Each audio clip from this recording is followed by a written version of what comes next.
Hello everyone, welcome to the YouTube channel. आज के session में हम डिस्कस करने वाले हैं MySQL बिल्ट इन फंक्शन, जो कि टॉपिक है TY BCom sem 5 computer system and application का। तो चलिए शुरू करते हैं और समझते हैं कि क्या है MySQL बिल्ट इन फंक्शन। तो MySQL provides the many built in function. Built in function मतलब जो ऑलरेडी उसमें पहले से इंक्लूडेड फंक्शन है that transform the data to meet our requirement. हमारी जो रिक्वायरमेंट है, कभी कभी क्या होता है, हमें डेटा एक पर्सपेक्टिव फॉर्मेट में चाहिए होता है, एक डिजायर्ड फॉर्मेट में चाहिए होता है। तो डेटा को उस डिजायर्ड फॉर्मेट में कन्वर्ट करने के लिए कुछ फंक्शंस होते हैं जो ऑलरेडी क्या किए गए हैं, रिटर्न किए गए हैं MySQL में। उसे ही क्या कहते हैं हम लोग, बिल्ट इन फंक्शंस बोलते हैं। This include the date function, string functions, numeric functions and aggregate function. तो ऐसे कुछ अलग अलग टाइप्स के फंक्शन है, पर हमारे सिलेबस में कुछ स्पेसिफिक फंक्शंस मेंशन किए गए, जो कि क्या है, हमारे सिलेबस में क्लियर कट मेंशन किया गया कि कौन कौन से फंक्शन यहाँ पर हमें पढ़ने हैं। जो मैंने हाईलाइट किए हैं, lower, upper, reverse, length, L trim, R trim, trim, left right, ऐसे करके यहाँ पर स्क्वायर रूट तक, ओके, SQRT स्क्वायर रूट, इतने फंक्शंस क्या करने हैं, हमें पढ़ने हैं। एक एक करके हम क्या करेंगे, फंक्शंस पढ़ेंगे। तो जो first category of the built in function है, that is the string function. अब स्ट्रिंग फंक्शन क्या होता है, these have string as a argument. String as a argument, देखो क्या होता है, जब कोई फंक्शन हम परफॉर्म करते हैं, ओके, तो फंक्शंस मतलब क्या होता है, एक पर्टिकुलर ऑपरेशन, ओके। तो जब भी कोई ऑपरेशन परफॉर्म कर रहे हैं तो उस ऑपरेशन को क्या देना होता है, इनपुट देना होता है, तब जाके वो हमें क्या देता है, आउटपुट देता है, मतलब जो रिजल्ट देता है। तो इनपुट क्या होगा, जब स्ट्रिंग फंक्शन में हमारा जो इनपुट होता है वो क्या होता है, हमेशा स्ट्रिंग्ड होता है। हमारा क्या होता है, स्ट्रिंग होता है। ये एरो इधर आगे, ओके, क्या होता है, स्ट्रिंग होता है।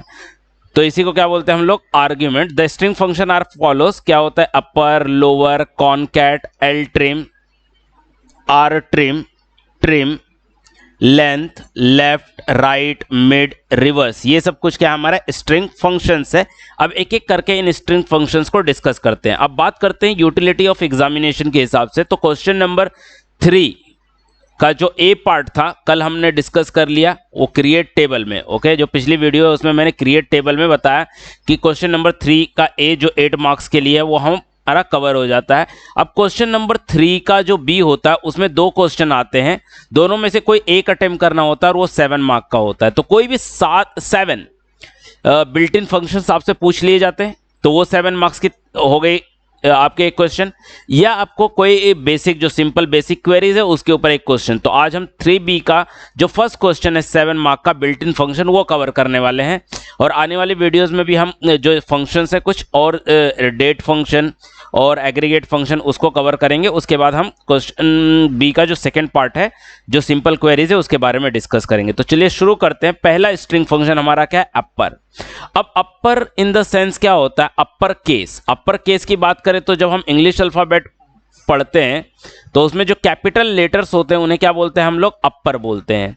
तो it returns all alphabets in the argument. Argument यहां पर क्या होगा, हमारा स्ट्रिंग होगा, क्योंकि स्ट्रिंग फंक्शन है, इन अपर केस। तो जो भी स्ट्रिंग आप दोगे वो उसको क्या करता है, उसके सारे अल्फाबेट्स को क्या कर देता है, अपर केस में कन्वर्ट कर। स्ट्रिंग मतलब एक वर्ड। तो यहां पर देखिए एक एग्जांपल।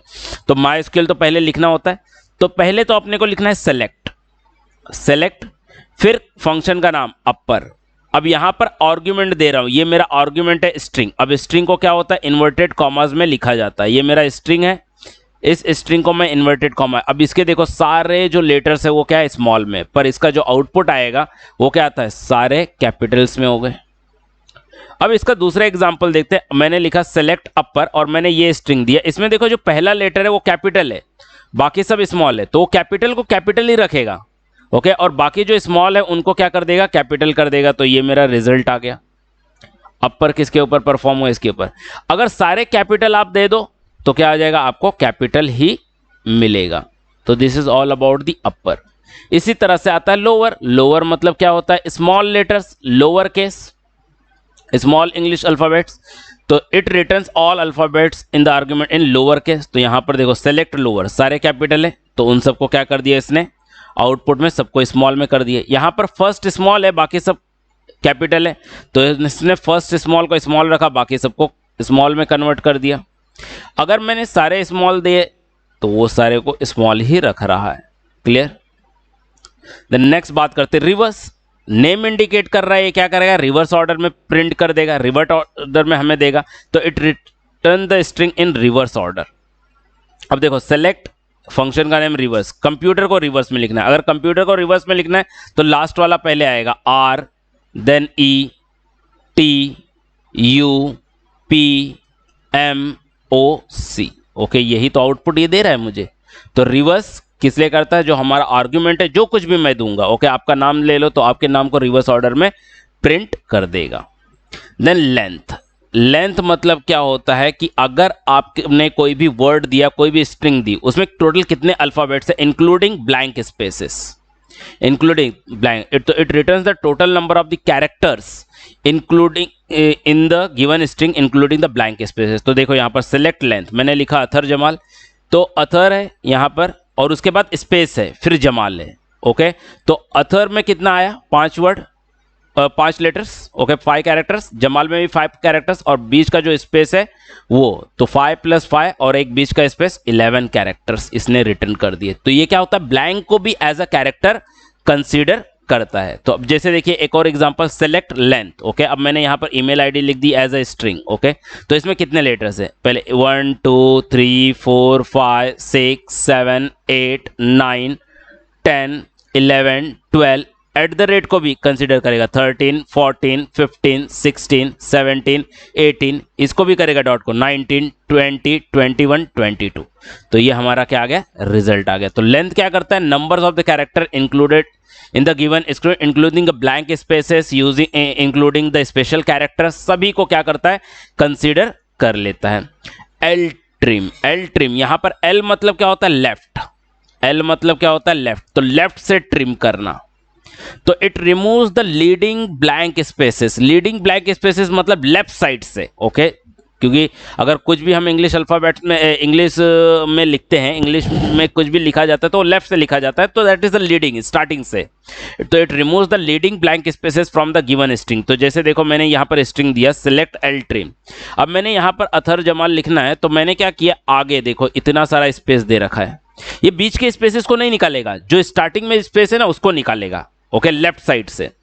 तो अगर मैंने एल ट्रिम इसके ऊपर अप्लाई किया तो मुझे क्या दे, देखो यहाँ पर ये स्पेस क्या कर दिया, इसने गायब कर दिया, बाकी बीच वाला स्पेस तो है, मतलब यहाँ पर स्पेस। तो लेफ्ट साइड के क्या होता है, जो ब्लैंक स्पेसेस होते हैं किसी भी वर्ड के पहले, लेफ्ट साइड में जो ब्लैंक स्पेसेस होते हैं उसको क्या करता है, ट्रिम कर देता है। ट्रिम मतलब कट कर देना।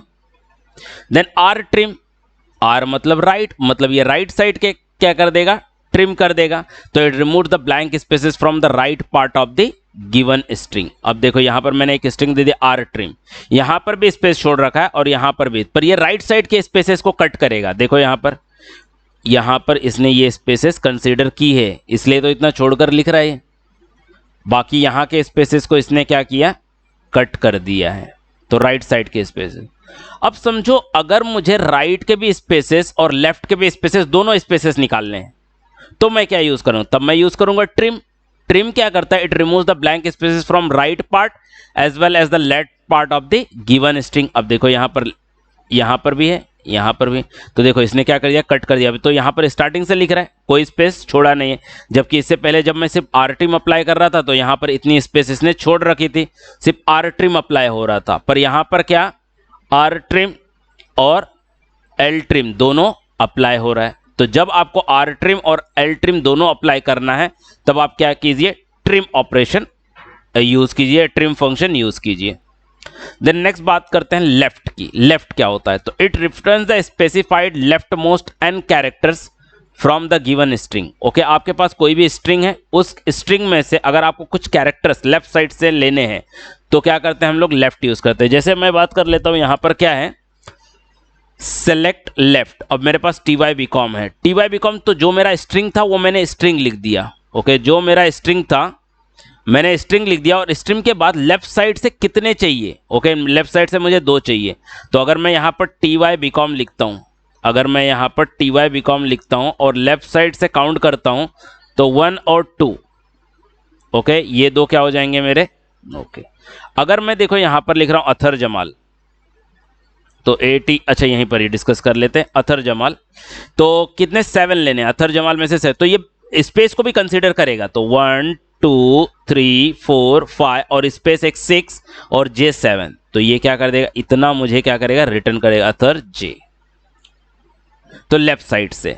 अब ठीक इसी तरह से राइट आता है, तो it returns the specified right most n character from the given string. अब यहां पर देखो सेलेक्ट राइट, तो अब राइट साइड से, तो अथर जमाल है और यहां पर 7 है, मतलब राइट साइड से 7, तो राइट साइड से स्टार्ट करेंगे, यहां से 1 2 3 4 5, स्पेस को कंसीडर करेगा 6 और 7, तो आर जमाल,